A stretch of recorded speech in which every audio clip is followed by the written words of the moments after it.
Hello everyone, কেমন আছো তোমরা সবাই? চলে এসেছি নতুন আরও একটা ব্লগ নিয়ে। আজ আমি যাচ্ছি মামার বাড়ি। আর আজ আমি তোমাদের সাথে যে ব্লগটা শেয়ার করবো সেটা হলো আগের মঙ্গলবার যেদিন আমরা বিপত্তারিণী পুজো দিতে গেছিলাম সেদিনকারই ভিডিও। মানে বলেইছিলাম বাড়িতে এসে খাওয়া দাওয়া করে মামার বাড়ি যাচ্ছি, তারপর তার ভিডিওটা ছাড়াই হয়নি।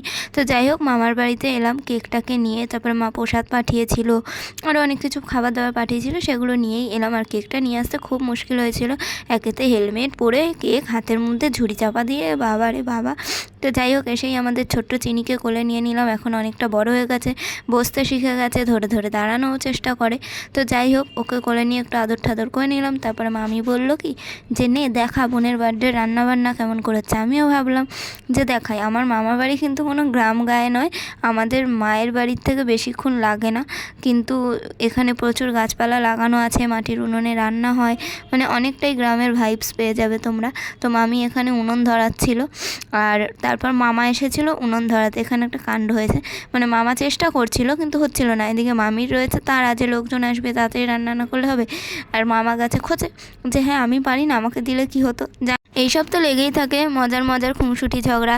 তো যাই হোক, এখানে মামি উনুনটা ধরিয়ে নিল। এবার মামি চিকেন রান্না করবে। পুরো রান্না তো তুলে দেখানো সম্ভব না, একটু একটু করে সব রকম ক্লিপই তোমাদের সাথে আজকে শেয়ার করবো। সেদিন বেশ মজা হয়েছিল, অনেক দিন পর মামার বাড়িতে এরকম কোনো অনুষ্ঠান হচ্ছে। তো যাই হোক, আমি বারবার করে চিনিকে কোলে নিচ্ছিলাম, সবসময় তো আর ভিডিও করতে পারছিলাম না, কিন্তু নিচ্ছিলাম। আর এখানে দেখো, চিনি একটু একটু দাঁড়াতেও শিখে গেছে, মানে ধরলে দাঁড়াতে পারে। সেই আমরা ওকে হাঁটাচ্ছি, ওকে নিয়ে ঘুরছি। ও আবার ঘরে থাকতে চায় না, সারাক্ষণই ওর বাইরে ঘুরতে ভালো লাগে। এবার আমরা 4 বোন মিলে যাচ্ছি বাজারে, মানে আমাদের জগৎপুর বাজারে, সেখানে কিছু গিফট কিনতে। আমি তো আমার গিফট নিয়েই এসেছিলাম, তোমরা ভিডিও শুরুতেই দেখেছ, একটা ছোট্ট ব্যাগ মতো আর একটা বই, কিছু চকলেট, এগুলোই এনে দিয়েছি। মানে আমি কী দেবো বুঝে না পেয়ে আমি ওগুলোই নিয়ে গেছি। আর ব্যাগটা তো আমারই এত কিউট লাগছিলো, মনে হচ্ছিলো আমি নিজেই ওরম একটা কিনে নিয়ে নিই। তো যাই হোক, দোকানে এসেছিলাম গিফট কিনতে, আর এখানে দেখতে পেয়ে গেলাম কত সুন্দর সুন্দর পুতুল। মনে হচ্ছিলো আমিও যদি বাচ্চা হতাম আমাকেও লোকেরা জন্মদিনে এইসব দিত। কিন্তু যাই হোক, কী করা যাবে। আর আমি ভাবছি আমার চেপটির জন্য একটা বর আর গোলুর জন্য একটা বউ যদি একবার পেয়ে যাই, বিয়েটা দিয়েই দেবো, আর সবাইকে নিমন্ত্রণ করে খাওয়াবো। তো যাই হোক, মজা করলাম, বাজার থেকে গিফট নিয়ে চলে এসেছি। এসেই দেখছি আর একটা খুদে সদস্য চলে এসেছে আমাদের বাড়ির। এটা হচ্ছে আমার দাদার ছেলে, মানে আমার মাসির ছেলের ঘরের ছেলে। আর ওই যে চিনিকে দেখো, সেটা হচ্ছে আমার বড় মামার মেয়ে, মানে আমার দিদি হয় তার মেয়ে। তো সেও এখানে এসেছিল ঘুরতে। আর যাই হোক, এবার বোনকে সাজানোর পালা। আমরা বলছিলাম এই ক্লিপ দুটো কোথা দিয়ে জোগাড় করেছি, সে বলছে আমার মাসি দিয়েছে। তো যাই হোক, ওকে সাজানো শুরু করে দেওয়া হলো। আজকালকার বাচ্চারা কিন্তু নিজেরাই বোঝে যে আমি এরকম সাজবো, এটা লাগাবো। ও বলছে আমাকে লিপস্টিক লাগিয়ে দে, আইলাইনার লাগিয়ে দে, মেকআপ করিয়ে দে। কিন্তু বিষয়টা হলো, বাচ্চাদের সত্যি বলতে বেশি একটা মেকআপ বা সাজগোজ দেওয়া লাগে না, আর উচিতও না, কারণ ওগুলোতে অনেক খারাপ কেমিক্যাল থাকে। তো সেই কারণে অল্প সাজানোতেই বাচ্চাদের বেশি সুন্দর লাগে। আমাদের মতো বাদরমুখী যারা বড় হয়ে গেছে, এইখানে গোটা, ওইখানে কালো দাগ, এখানে ব্ল্যাকহেড, তাদের বেশি সাজা লাগে। অবশ্য আমি নিজেও সেরকম সাজি না। তো যাই হোক, তারপর নিচে সবাই নাচানাচি করছিল। আর ওখানে একটা ছেলেকে দেখলে, ও অনেক ছোটোবেলায় আমার মামার বাড়িতে ভাড়া থাকতো। আগে আমরা কত খেলাধুলা করতাম, কত মজা করতাম যখন ও ছোটো ছিল। এখন বড় হয়ে গেছে, এখন অতটা কথাবার্তা হয় না। তো যাই হোক, এখানে কেক কাটার প্রস্তুতি নেওয়া হচ্ছে। আর আমাদের এটা ঐতিহ্যবাহী ছুরি, যেটা বোনের হাতে দেখলে। মামার বাড়িতে কেক কাটা হলে এটাতেই হয়, কারণ বেশিরভাগ সময় কেক তো কিনে আনা হয় না, বানানো কেক। বা যাই হোক, এইটা দিয়ে কেক কাটা হয়, ছুরি না দিলে দোকান থেকে। আর বোন আমাকে বলছিল আমার এইটা পছন্দই না। আর যাই হোক, এখানে বোনের অনেক মজার মজার ছবি তোলা হচ্ছিলো। আর আমার বোনের হচ্ছে 8 বছরের জন্মদিন। আর এটা হচ্ছে আমার ছোটো মামার ছোটো মেয়ে। আর এই যে কেকটা দেখছো শ্রুতি লেখা, এই কেকটা আমি নিজেই বানিয়েছি। আমি তো মনে মনে ভাবছিলাম ওর নামের বানান ভুল লিখিনি, তো আমার আবার ভুল লেখার বাতিক আছে। তো যাই হোক, এখানে মোমবাতিটা কিনে আনা হয়েছে। আর এখানে সবাই ভিডিও করছে, সবাই আনন্দ করছে, বাচ্চা কাচ্চা বড়। আর ওর 2টো বন্ধু এসেছিলো, ছোট ছোট পুচকে। তো সবাইকেই বেশ সুন্দর লাগছিল। আর বাচ্চাদের তো জানো, একটু সাজলে গুজলে খুব কিউটই লাগে। এবার কেক কাটা হচ্ছে, বার্থডে সেলিব্রেশন শুরু হয়ে গেছে।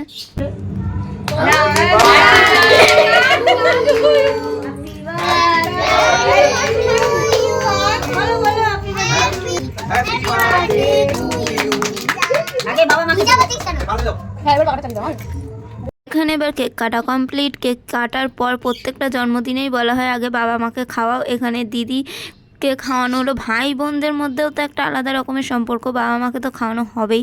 আর যাই হোক, দিদিকে আগে খাওয়ালো, দিদিও বোনকে খাওয়ালো, এখানে বাবা মা জেঠি সবাইকে খাওয়ানো হচ্ছে। আর এই দেখো পুচকে আমাদের দাদার ছেলে, ওকে খাওয়াতে গেছে, শুধু ক্রিমটা চেটে খেলো, কারণ ক্রিমটা মিষ্টি মিষ্টি তো, তার জন্য বাচ্চাদের ওটাই বেশি পছন্দ হয়। তারপর স্প্রে করা হচ্ছিলো, আমি ভয়ের ঠেলায় বেরিয়েছি, মানে সারা গায়ে লেগে যায়, সেই কারণে এমন কিছু হয় না ওতে তাও। তো এখানে সব বাচ্চাদেরকে কেক দেওয়া হচ্ছে। কেক খাওয়া দাওয়ার পর সবাই নিচে গেছে নাচানাচি করতে, মানে বাচ্চাগুলো আমাদেরকেও বলছিল, আমরা আর নাচিনি, আমার তো এমনিই ভালো লাগে না লোকজনের সামনে নাচতে। বাচ্চা কাচ্চারা এখানে নাচানাচি করছে। আর মাসির মেয়ে দাদার ছেলের পায়ে দিয়েছে স্প্রে, মানে পায়ের কাছে, আর ও ভয়ের ঠেলায় ওকে তেড়ে মারতে এসে আবার মায়ের কাছে গিয়ে লুকাচ্ছে, মানে ও স্প্রেটা দেখে খুবই ভয় পাচ্ছে।